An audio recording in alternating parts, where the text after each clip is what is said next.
Hi friends, welcome to Mr. Office.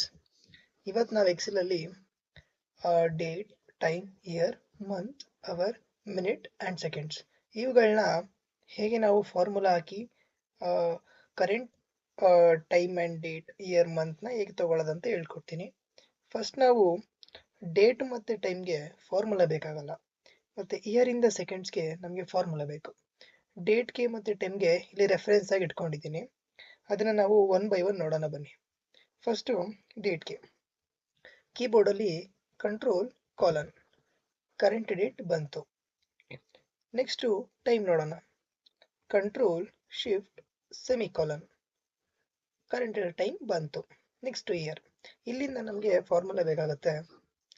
Just equals year open bracket now open bracket close bracket again close bracket enter 2025 current year bantu. Next month equals month open bracket now open bracket close bracket and again close bracket enter 12th month. Next hour equals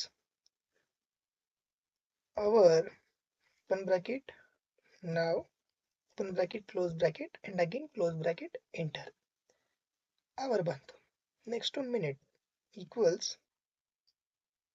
minute open bracket now open bracket close bracket and again close bracket enter.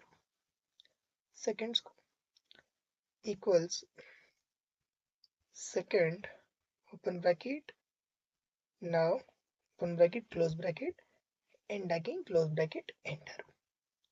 ಸಾರಿ, ಇಲ್ಲೇನೋ mistake ಆಯ್ತು ಅನ್ಸುತ್ತೆ. ಮೋ ಅಂತ ಬರೆದ್ಬಿಟ್ಟಿದ್ದೀನಿ, ಸಾರಿ. ನಾವು enter, second ಬಂತು. ಇಷ್ಟೇ.